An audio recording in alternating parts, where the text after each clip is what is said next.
Good morning dear students, welcome to Be Positive Classes. जैसा कि आप लोग हमारे चैनल को लगातार क्लास ले रहे हो और इसी प्रकार से लेते रहिए। आज जो आपका टॉपिक रहेगा वो हमारा लास्ट टॉपिक था अपना, वो था हमारा कि जो ब्लू ग्रीन एल्गी है उसके बारे में हमने चर्चा कर ली थी कि ब्लू ग्रीन एल्गी क्या होता है, किस प्रकार से ये फसलों में काम आता है और क्या कार्य करता है। ये भी क्या करता है, नाइट्रोजन फिक्सेशन का कार्य करता है और साथ ही साथ मृदा के अंदर क्या करता है, ये पोषक तत्वों की और कार्बनिक पदार्थों की मात्रा को भी ग्रोथ करता है, बढ़ाता है। ठीक है, आज जो राइजोबियम प्रजाति है, जैसे नाइट्रोजन को उपलब्ध करवाने वाले बैक्टीरिया सारे कंप्लीट हो गए हैं, मुक्त जीवी, सहजीवी, ठीक है, सारे कंप्लीट हो गए हैं। इसके बाद में मैं कुछ प्रजातियां यहाँ पर आपके लिए लेके आया हूँ कि राइजोबियम जो समूह है उसकी कुछ प्रजातियां हैं। ठीक है, तो यहाँ पर राइजोबियम समूह कौन कौन से हैं, देखो यहाँ पर एक होता है आपका राइजोबियम प्रजाति। कौन सी समूह होता है, राइजोबियम।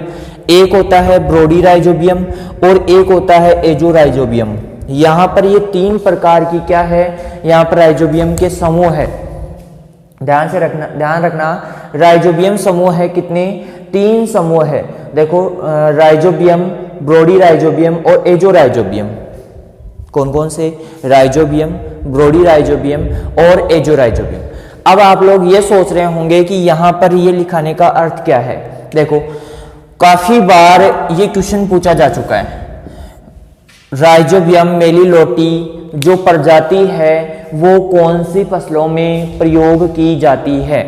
तो मेलिलोटी यहाँ पर आते ही आपको क्या करना है, रिंजिका और मेथी और सेंजी, मेथी और सेंजी। यहाँ पर देखो रिंजिका, मेथी और सेंजी, ये तीन फसलें हैं, इनमें इसका प्रमुख रूप से उपयोग किया जाता है। और आप लोगों को यहाँ पर ध्यान रखना है कि जो रिंजिका है वो सबसे बेस्ट है, प्रमुख है। इसको नोट लगाकर नोट डाउन कर लीजिए, इसमें बार बार रिंजिका ही पूछा जाता है। निम्न में से कौन सी फसल में आपकी मेलिलोटी प्रजाति का प्रयोग किया जाता है, या फिर ऐसे पूछा जा सकता है, इसमें ऑप्शन होगा, इसमें रिंजिका, आपका मटर, मसूर, सेम, राजमा, मोठ, कुछ भी आ जाएगा ऑप्शन और बाकी। तो यहाँ पर रिंजिका ऑप्शन सही होगा। और या फिर कहा जा सकता है, आपसे पूछा जा सकता है कि रिंजिके में राइजोबियम की कौन सी प्रजाति का प्रयोग किया जाता है। तो यहाँ पर राइजोबियम की कौन सी प्रजाति का प्रयोग किया जाता है, तो राइजोबियम मेलिलोटी का प्रयोग किया जाता है। ठीक है, तो यहाँ पर एक चीज ये, अब सुपरवाइजर 2018 के अंदर एक क्वेश्चन आया था। क्वेश्चन इस प्रकार का था जिसे आप सोच नहीं सकते, क्वेश्चन इस प्रकार का था जिसे आप सोच नहीं सकते कि ये क्वेश्चन भी आ सकता है।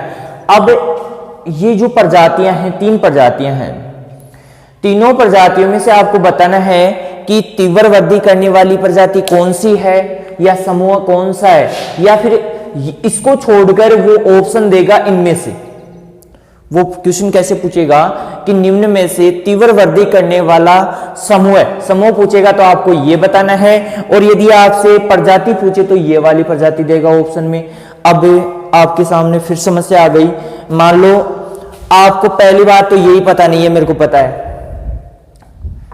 लगभग 70% को ये पता नहीं है, 90% को ही पता नहीं है ये कि ये कौन सी तीव्र वृद्धि करने वाली है और कौन सी धीमी वृद्धि करने वाली प्रजातियां हैं या समूह है। अब इसमें ऑप्शन दे देगा, वो ऑप्शन दे दिया उसने कि जैसे निम्न में से कौन सा समूह है, कौन सी प्रजाति धीमी वृद्धि करने वाली है। चलो ठीक है, आइए, राइजोबियम मेलिलोटी दे दिया, राइजोबियम ट्राइफोली दे दिया, राइजोबियम ब्रोडी राइजोबियम ये जैपोनिकम दे दिया, और एजो राइजोबियम कोलिनोडेंस दे दिया। ठीक है, ये चार ऑप्शन दे दिए। अब बताओ कौन सा है इसमें धीमी वृद्धि करने वाला, क्या बता सकते हो आप लोग? नहीं। क्यों नहीं बता सकते? क्योंकि आपको पता ही नहीं है। तो सबसे पहले आपको यहाँ पर ये चीज ध्यान रखनी है कि यहाँ पर जो राइजोबियम प्रजाति है ये तीव्र वृद्धि करने वाली होती है, तीव्र वृद्धि करने वाली या वाला समूह होता है। कौन सा? राइजोबियम। ठीक है। इसके बाद में हम ब्रोडी राइजोबियम की बात करते हैं, तो ये धीमी वृद्धि करने वाला, धीमी वृद्धि करने वाला प्रजाति या समूह होता है। और ये जो होता है ये तीव्र वृद्धि करने वाला, तीव्र वृद्धि करने वाला समूह होता है। कौन सा समूह होता है? यहां पर ये क्वेश्चन पूछा गया था 2018 सुपरवाइजर में कि तीव्र वृद्धि करने वाला जो प्रजाति है निम्न में से है, और फिर ऑप्शन आया था ये। क्वेश्चन कहां से पूछा? यहां से। क्वेश्चन कहां से पूछा? यहां से। और ऑप्शन क्या दिया उसने? ये वाले ऑप्शन दे दिए। अब करो सॉल्यूशन। तो आपको मैंने जो धीमी वृद्धि करने वाला पूछा था उसका तो हो जाएगा ब्रोडी राइजोबियम जेपोनिकम आ जाएगा। यहां पर जेपोनिकम हो सकता है, जापोनिकम हो सकता है, जोपोनिकम हो सकता है। आपको ध्यान रखना है उसमें क्या ऑप्शन आ रहा है, उसको ही सही करना है। क्लियर है?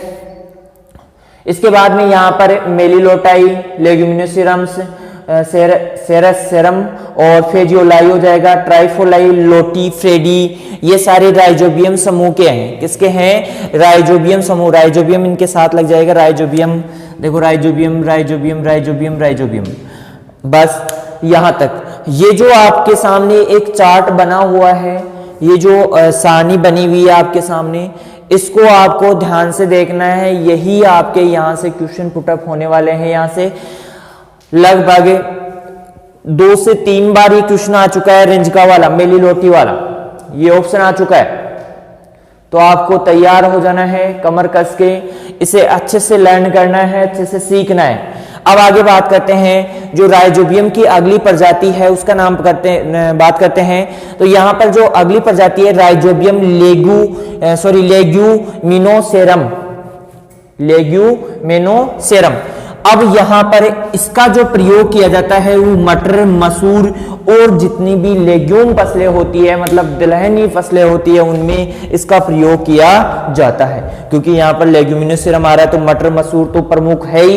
यहां पर यदि आपके सामने ऑप्शन आ जाए कि जैसे मान लो लेग्यूमिनोसेरम का प्रयोग किया जाता है, तो आपको आपके सामने ऑप्शन आ जाए कि मटर, मसूर और इसके बाद में आ जाए सेम, राजमा, मोठ, ऐसे आ जाए, तो फिर क्या करोगे आप?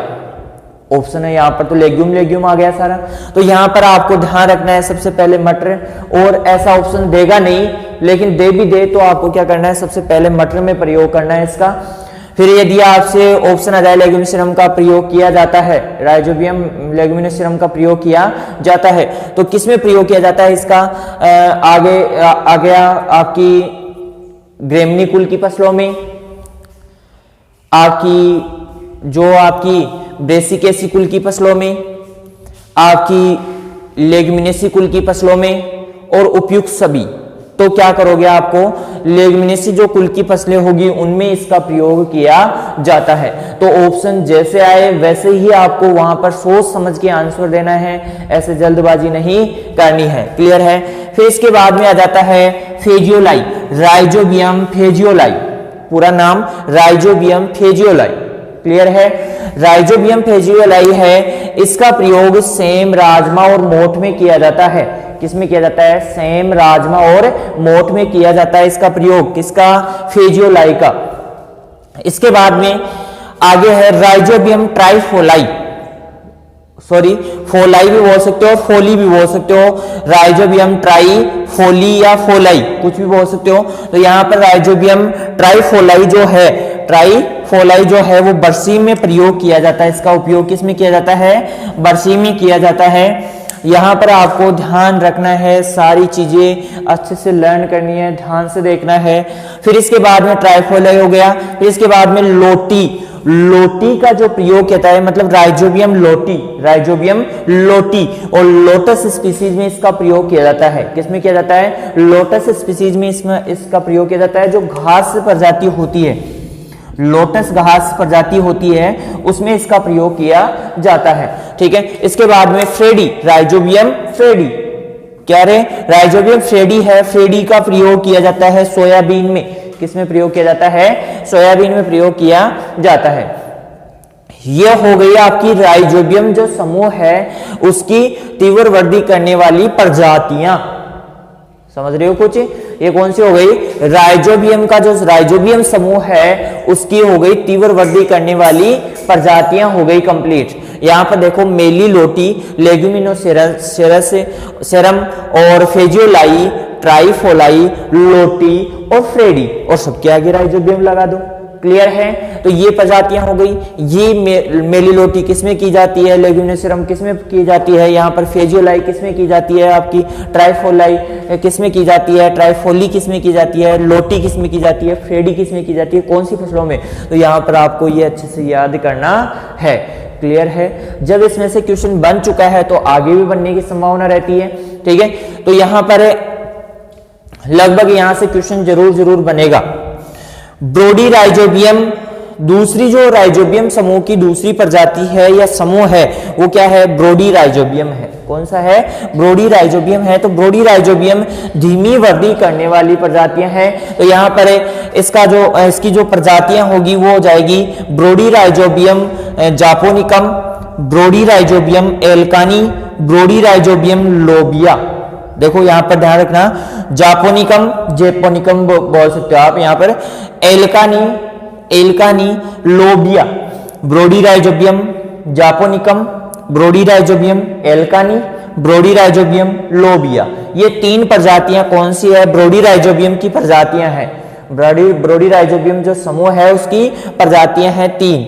और यहाँ पर यदि हम बात करें कि जापोनिकम जो है वो प्रयोग की जाती है सोयाबीन में, एल्कानी जो प्रयोग की जाती है वो भी सोयाबीन में प्रयोग की जाती है, और लोबिया जो है, लोबिया मूंग अरहर चना उड़द, लोबिया मूंग अरहर चना उड़द, इन फसलों में इसका प्रमुख रूप से प्रयोग किया जाता है। क्लियर है? फिर इसके बाद में हम बात करते हैं एजो राइजोबियम। कौन सी है, एजो राइजोबियम है। एजो राइजोबियम जो राइजोबियम का समूह है उसकी प्रजाति है एजो राइजोबियम कोलिनोडेंस। क्लियर है? कोलिनोडेंस है। और ये किसमें प्रयोग की जाती है, ढेंचे में प्रयोग की जाती है। ढेंचा जो है उसमें इसका प्रमुख रूप से प्रयोग किया जाता है।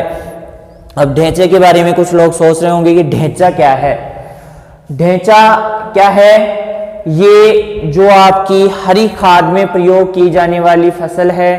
ठीक है, तो यहाँ पर ये कंप्लीट हुआ आपका। ये प्रजातियां हैं। सबसे प्रमुख बात आपको यहाँ पर यही ध्यान रखनी है कि राइजोबियम प्रजाति है वो कौन सी है, तीव्र वृद्धि करने वाली।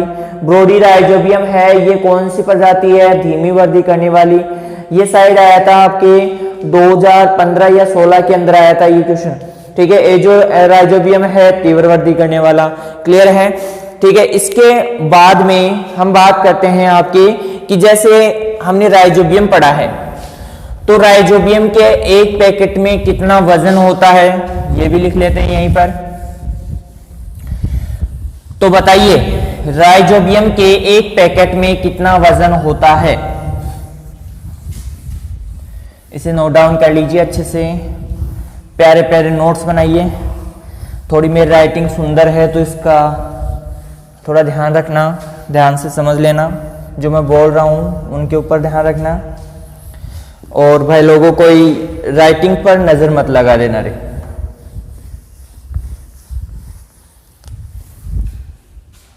ठीक है, अब यहां पर सबसे पहले मैंने क्वेश्चन पूछा है आपसे कि राइजोबियम के एक पैकेट का भार वजन कितना होता है, और एक पैकेट का जो वजन होता है वो 200 ग्राम होता है। कितना होता है रे, 200 ग्राम। कमेंट करके बता दीजिए आप यदि गलती हो गई तो। क्लियर है, पूछ सकते हो आप। हाँ, आगे हम बात करते हैं कि राइजोबियम जो पैकेट है ये तो हमारे पास आ गया, बाहर भी आ गया, हमने पता कर लिया। लेकिन मान लो हमें क्या करना है, उसको 10-15 दिन बाद में क्या करना है, फसल की बुआई करनी है। हम पहले गए थे बीज के साथ ही, हम कुछ लेके आ गए, खेत की तैयारी नहीं हुई थी तो 10-15 दिन खेत की तैयारी में लग गया। और या फिर मान लो हमने क्या किया है, जहाँ से हम खाद बीज की दुकान से हम जो भी राइजोबियम लेके आए हैं वहाँ पर इसको कितने डिग्री टेम्परेचर पर भंडारित किया जाता है। ठीक है, तो यहां पर हम बात करते हैं कि राइजोबियम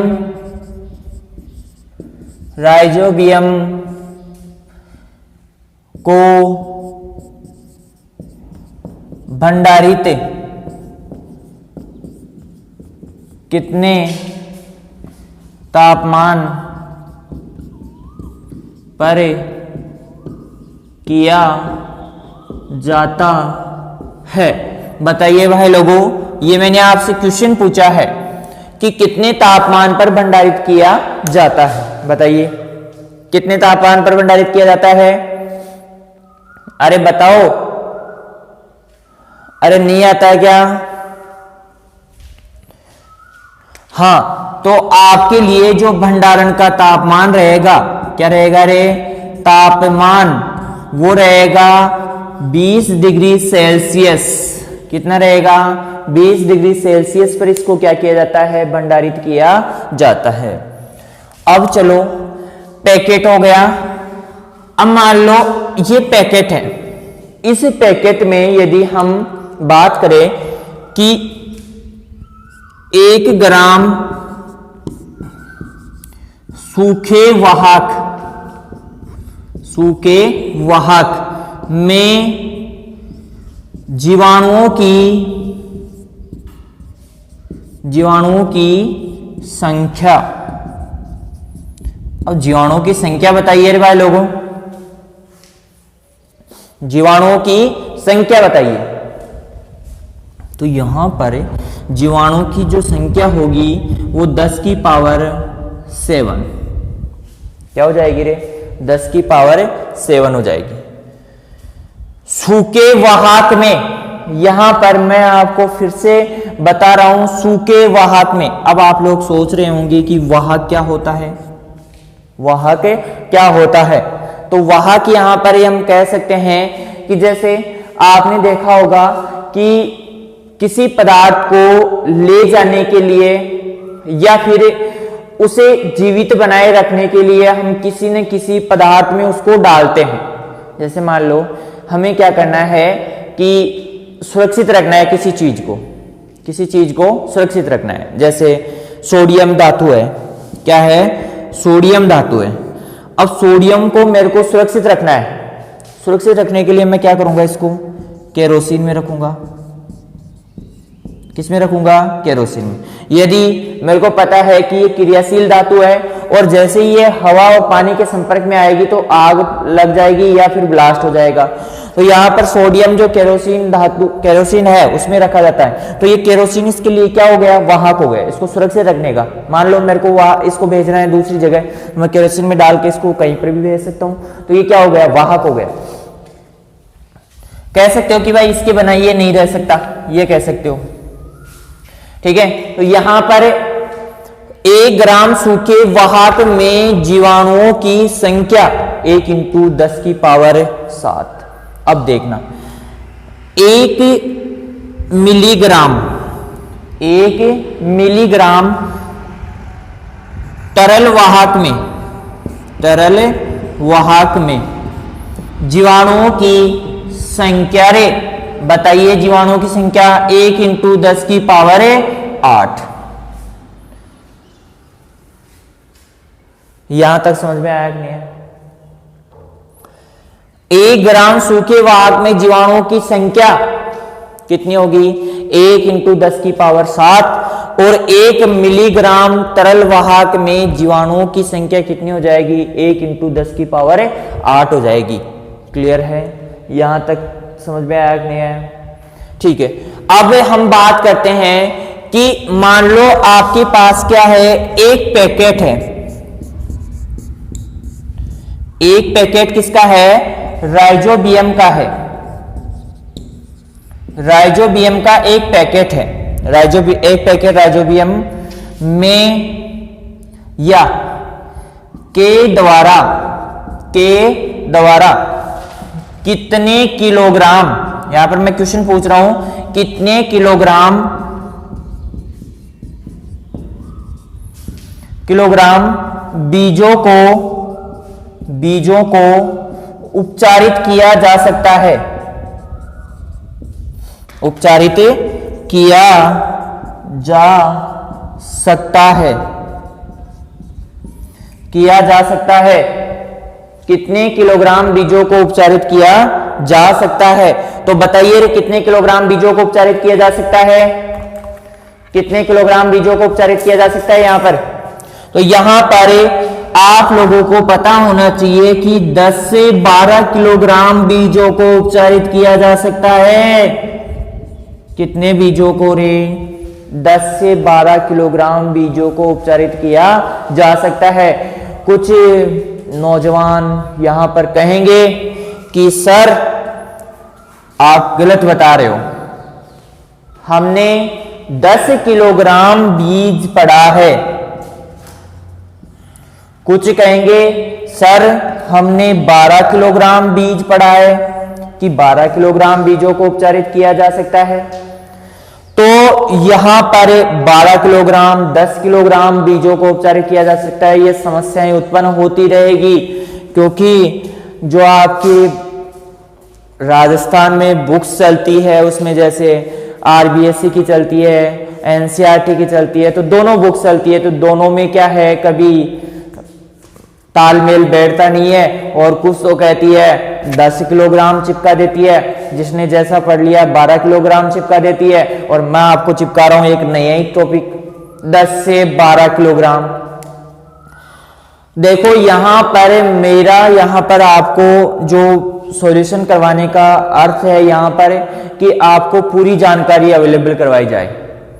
तो यहां पर 10 से 12 किलोग्राम आप ये मानो यहां पर कि मैंने ये आरबीएससी से और ये एनसीईआरटी से उठाया है, ये मान सकते हो आप। क्लियर है? तो यहां पर इसके अंदर देखो चीजें वही होती है, वही सिलेबस से आती है, लेकिन फिर ऑप्शन देखकर आपका सिर घूम जाता है। ऑप्शन देख के सिर घूम जाता है। क्यों घूम जाता है? ये चीज आप ध्यान रखना यहां पर कि यहां पर 10 से 12 किलोग्राम मैंने लिखा दिया, 10 किलोग्राम मैंने लिखा दिया, 12 किलोग्राम, दोनों सही है, दोनों सही है, कोई गलत नहीं निकाल सकता। लेकिन जो एग्जामिनर होगा वो ये नहीं सोचेगा कि इसने 10 किलोग्राम पढ़ रखा है, इसने 12 किलोग्राम, तो इसके लिए मैं 10 किलोग्राम का पेपर बनाऊंगा, इसके लिए 12 किलोग्राम का पेपर बनाऊंगा। नहीं, ऐसा कभी नहीं होगा। यहां पर ऑप्शन आ सकता है 10 किलोग्राम भी आ सकता है, 12 किलोग्राम भी आ सकता है। क्लियर है? ठीक है। इसके बाद में यहां पर कितने किलोग्राम बीजों को उपचारित किया जा सकता है? 10 से 12 किलोग्राम उपचारित किया जा सकता है। अब जो राइजोबियम प्रजाति होती है, इसके द्वारा राइजोबियम प्रजाति जो होती है, इससे क्या किया जाता है? बीजों को ही उपचारित नहीं किया जाता है, इसके द्वारा मर्दा को भी उपचारित किया जाता है। तो मर्दा को किस प्रकार उपचारित करते हैं? तो ये ध्यान रखना कि 50 किलोग्राम आपको क्या लेना है? यहां पर गोबर की खाद लेनी है। और इस खाद में क्या करना है? गोबर की खाद में 1 किलोग्राम राइजोबियम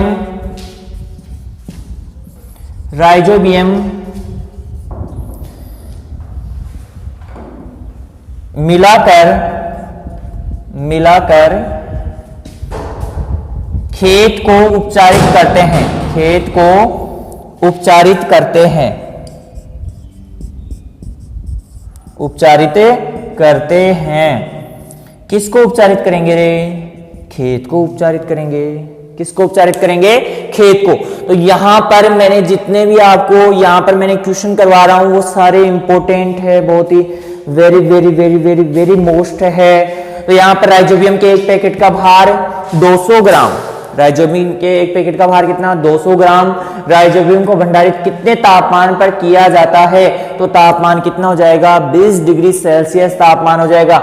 1 ग्राम सूखे वाहक में जीवाणुओं की संख्या 1 × 10 की पावर 7 और 1 मिलीग्राम तरल वाहक में जीवाणुओं की संख्या कितनी? 1 × 10 की पावर 8। ये कम से कम है, इससे ज्यादा तो हो सकता है लेकिन इससे कम नहीं होना चाहिए। कम से कम मात्रा बताइए मैंने यहां पर आपको, इससे ज्यादा जीवाणुओं की मात्रा पाई जा सकती है। अब देख लो किस हिसाब से आपको क्या करना है, यहाँ पर ये कम से कम है, मतलब 10 की पावर 7 तो आपको आंसर देना ही है। यहाँ पर आपको क्या करना है, जैसे ऑप्शन आ जाए 10 की पावर 6, 10 की पावर 8, 10 की पावर 7.5, तो फिर आपको 8 वाला जो 7.5 वाला है वो ऑप्शन चूज करना है, 7.5 वाला ऑप्शन। तरल वाहक में जीवाणुओं की संख्या क्लियर है। एक पैकेट राइजोबियम के द्वारा कितने किलोग्राम बीजों को उपचारित किया जा सकता है, तो बीजोपचार में हम 10 से 12 किलोग्राम बीजों को क्या कर सकते हैं, यहाँ पर उपचारित कर सकते हैं। तो ठीक है, इसके बाद में 50 किलोग्राम गोबर की खाद 1 किलोग्राम राइजोबियम मिलाकर खेत को उपचारित करते हैं। आपका जो खेत होता है उस खेत को क्या करते हैं, उपचारित करते हैं, इसे क्या कहते हैं, भूमि उपचार कहते हैं। इसके बाद में इसको नोट डाउन कीजिए, मैं एक चीज और लिख रहा हूं यहाँ पर, चलो यहाँ पर लिख देता हूं मैं, फिर मिटाते हैं इसको। अब देखो राइजोबियम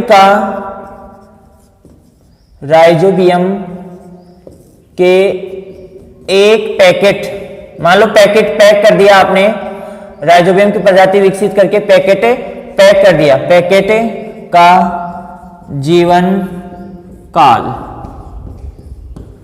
अब उसमें बैक्टीरिया तो है, बैक्टीरिया को हमने निष्क्रिय किया है, क्या किया है, निष्क्रिय करके हमने क्या कर दिया, उसमें वाहक में मिलाकर, सूखे वाहक में मिलाकर क्या कर दिया, उसको पैकिंग कर दी। अब इसका जीवन काल कितना होगा, देखो इधर आइए, 6 माह, कितना होता है, 6 माह होता है, कितना होता है रे, 6 माह होता है। तो इसे जल्दी से नोट डाउन कीजिए, स्क्रीनशॉट ले लीजिए या फिर कुछ भी कीजिए, लेकिन जल्दी से इसे उतारिए।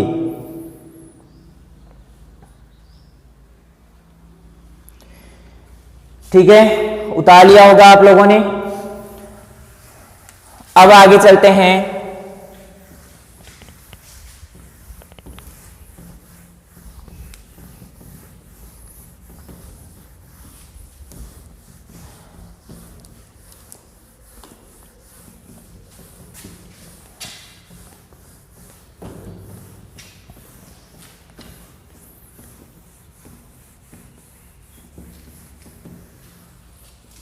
ठीक है। अब आगे जो है आपका अगला टॉपिक रहेगा कंपोस्ट उत्प्रेरक।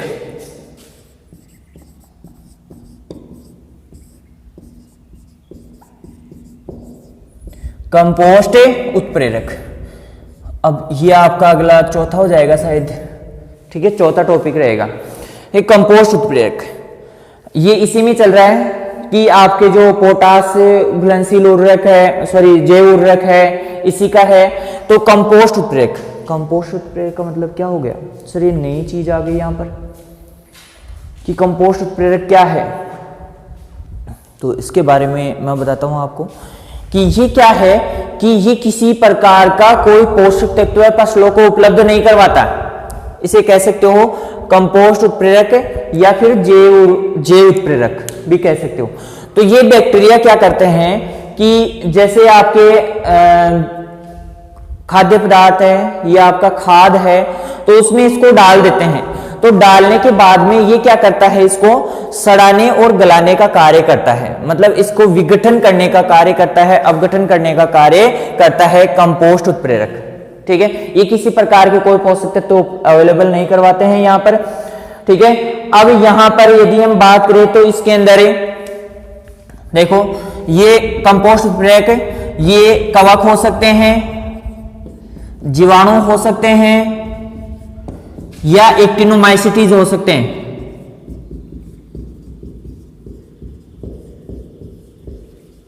एक्टिनोमाइसीटीज हो सकते हैं, क्या क्या हो सकते हैं, कवक हो सकते हैं, फंगस हो सकती है, बैक्टीरिया हो सकते हैं या एक्टिनोमाइसीटीज हो सकते हैं। क्लियर है, कोई सा भी हो सकता है। ये क्या करते हैं, इसमें जो खाद होती है,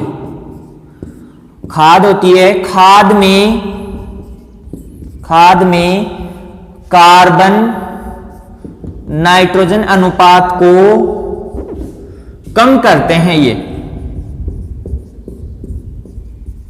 क्या करते हैं रे भाई लोगों, कार्बन नाइट्रोजन अनुपात को क्या करते हैं, कम करते हैं। समझ में नहीं आया भाई कि कार्बन नाइट्रोजन अनुपात क्या होता है।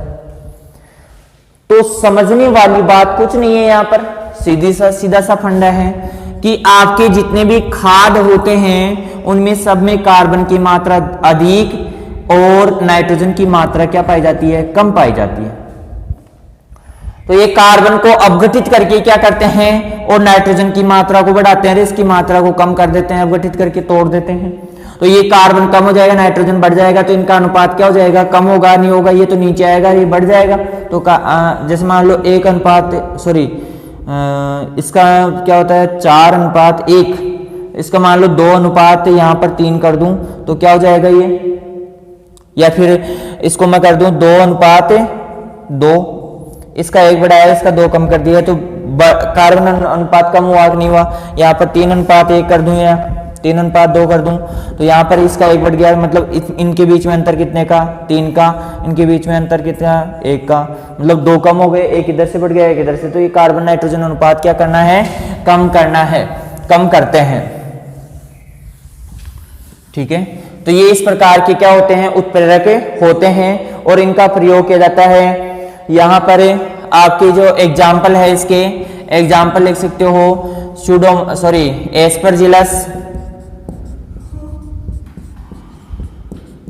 एस्परजिलस। ठीक है, ये आपका एग्जाम्पल हो गया, इसका क्या हो गया, एस्परजिलस इसका एग्जाम्पल हो गया। इसके अलावा और भी एग्जाम्पल है, जैसे हम वो नहीं करते क्या, आपके जो खेत होते हैं उनमें ट्राइकोडर्मा से उपचारित नहीं करते हैं, तो ट्राइकोडर्मा।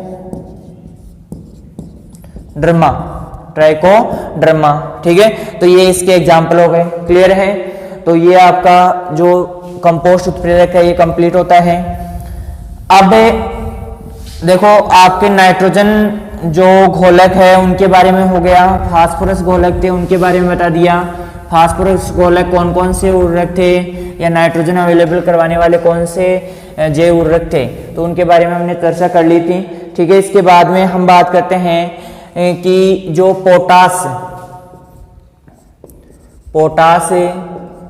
घोलक जीवाणु, शायद ये चौथा ये होगा, वो तीसरा होगा शायद। ठीक है, तो यहां पर ये क्या हो जाएगा, पोटास घोलक जीवाणु।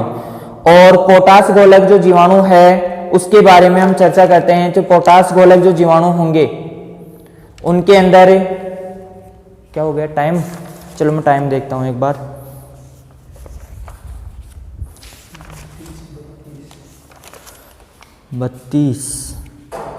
कोई बात नहीं, 32 हो जाने दो। ठीक है, तो पोटास घोलक जो बैक्टीरिया है उनके बारे में मैं बताता हूं आपको कि इसके अंदर जो एग्जाम्पल हो जाएगा वो हो जाएगा आपका वुंचेरिया आर्वेंसिस।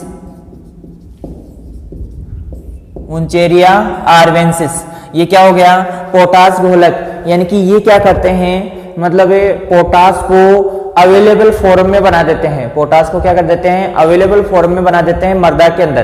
ठीक है, जिससे पौधे आसानी से इसे क्या कर लेते हैं, एब्जॉर्ब कर लेते हैं। ठीक है, इसके बाद में हम बात करते हैं प्लांट ग्रोथ जैव उत्प्रेरक कह सकते हैं इसको। 5वें नंबर का हो जाएगा कि आपके जो पौधवर्धी कारक राइजोबैक्टीरिया, यहां पर है पौधे वर्धी कारक राइजोबैक्टीरिया।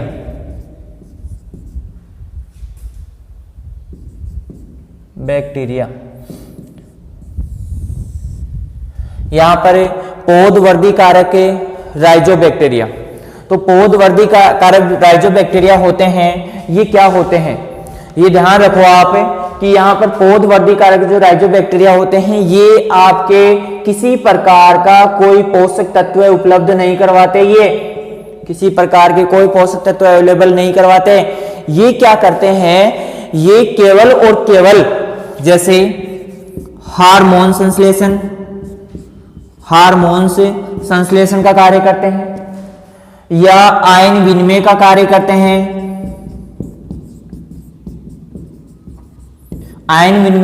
करते हैं, रासायनिक अभिक्रियाओं में भाग लेते हैं। मतलब ये क्या करते हैं कि एंजाइम्स, हार्मोन्स आदि का क्या करते हैं, प्रोड्यूस करते हैं, मतलब उत्पादित करते हैं जो पौधों की वृद्धि के लिए क्या होते हैं, सहायक होते हैं। जो ऐसे एंजाइम और हार्मोन्स और आयन विनिमय और जो ऐसे रसायन जो होते हैं वो क्या करते हैं, पौधों की वृद्धि के लिए क्या होते हैं, आवश्यक होते हैं। इससे क्या होता है, पौधों की वृद्धि में वृद्धि होती है।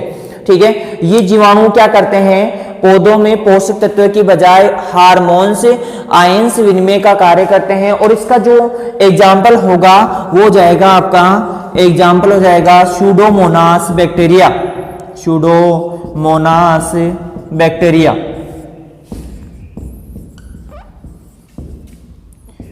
बैक्टीरिया, ठीक है, सूडोमोनास बैक्टीरिया हो जाएगा। क्लियर है। अब यदि हम बात करें यहां पर कि मेरे को थोड़ा सा कंफ्यूज हो रहा है कि फास्फोरस कोलक बैक्टीरिया बता दिया था कि आपको फास्फोरस कोलक हो गया था, वेस्कुलर आर्बोस्कुलर माइकोराइजा बता ही दिया था। माइकोराइजा के बारे में थोड़ी सी चर्चा करनी थी आपके, हाँ थोड़ी सी रह गई थी। ठीक है, तो चलो अभी बता देते हैं। चलो अगला जो टॉपिक रहेगा फास्फोरस घोलक बैक्टीरिया, इसको नोट डाउन कर लिया होगा। छठा पॉइंट है, दोबारा देख लेते हैं। फास्फोरस घोलक बैक्टीरिया,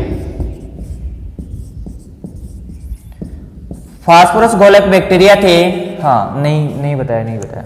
चलो ठीक है, फास्फोरस घोलक बैक्टीरिया है। ये होते हैं दो प्रकार के बैक्टीरिया होते हैं। एक होते हैं पीएसबी, यानी कि ये जो नाम है यही मतलब फास्फोरस अवेलेबल करवाने का कार्य करते हैं। Phosphorus soluble bacteria, phosphorus soluble bacteria हो जाएगा इसकी फुल फॉर्म। क्लियर है। इसका प्रयोग किया जाता है। फास्फोरस क्या होती है, ये जो बैक्टीरिया होते हैं ये क्या करते हैं, पौधे की जड़ें होती है। जैसे मान लो ये पौधे की जड़ें हैं, यहाँ पर ये पौधे की जड़ें हैं। इन जड़ों के पास यहाँ पर बैक्टीरिया मुक्तजीवी प्रकार के होते हैं, ये स्वतंत्र रूप से पाए जाते हैं और ये यहाँ पर पाए जाते हैं। ये इसके पास उपस्थित होकर जो फास्फोरस है इसको घुलनशील अवस्था में बदल देते हैं। किसमें बदल देते हैं, घुलनशील अवस्था में बदल देते हैं। तो ये बदलने के बाद में ये पौधे आसानी से इसको एब्जॉर्ब कर लेते हैं। और आपको पता है मृदा में फास्फोरस क्या होता है, कम गतिशील होता है। इसी प्रकार से हम बात करते हैं यहाँ पर। इसके बाद में आगे एक आता है VAM आता है, वेस्कुलर आर्बस्कुलर माइकोराइजा, वेस्कुलर आर्बस्कुलर माइकोराइजा आता है। इसके अंदर वेस्कुलर आर्बस्कुलर माइकोराइजा, और माइकोराइजा क्या होता है इसके बारे में हम चर्चा कर लेते हैं। माइकोराइजा, चलो कोई बात नहीं, क्लास लंबी बन रही है तो ठीक है, लंबी बनने दो इसको, थोड़ा सा मैटर तो आपको अवेलेबल हो पाए ना, और इसके साथ ही साथ आपके मतलब जो सिलेबस है वो भी तो हो पाएगा ना। हमारा सिलेबस थोड़ा लंबा है, अभी तो हम इसी में फंसे हुए हैं। अभी एग्रोनॉमी का मतलब 10% मतलब 1% सिलेबस भी नहीं हुआ है। ठीक है, वेस्कुलर आर्बस्कुलर माइकोराइजा, वेस्कुलर आर्बस्कुलर माइकोराइजा, इसकी फुल फॉर्म आप लिख लेना। ठीक है, इसके बाद में माइकोराइजा क्या होता है, ये जो पौधे की जड़ें होती है, ये पौधे की जड़, और एक होता है फंगस या कवक। यहाँ पर फंगस माइकोराइजा उपस्थित होगा।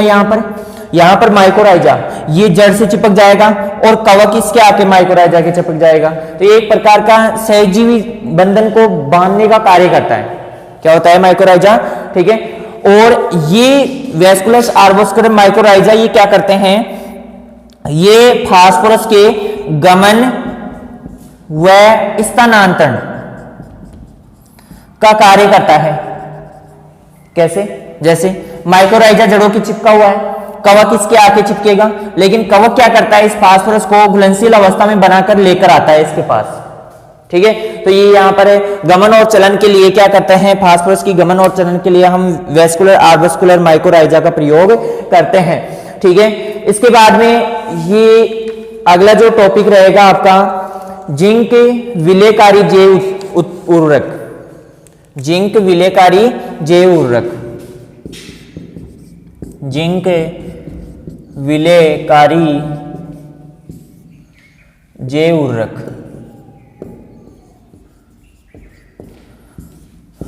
शायद 7वां टॉपिक देख लेना आप अपने हिसाब से कि कौन सा टॉपिक चल रहा है। ठीक है, अब देखो यहाँ पर जिंक विलेयकारी जैव उर्वरक, इसे उतारिए, पहले इसकी फुल फॉर्म लिख देता हूं। Phosphorus phosphorus soluble bacteria, phosphorus soluble bacteria. Mycorrhiza, mycorrhiza की मैं फुल फॉर्म यहाँ पे लिख देता हूँ, वेस्कुलर आर्बस्कुलर माइकोराइजा, माइकोराइजा। इसे जल्दी से नोट डाउन कीजिए। फास्फोरस कोलक बैक्टीरिया में दो प्रकार के पीएसवी और वीएएम। माइकोराइजा के बारे में मैंने बता दिया आपको कि क्या करता है, ये कवक और जड़ों के मध्य सहजीवी की तरह कार्य करता है। उतार लिया आपने।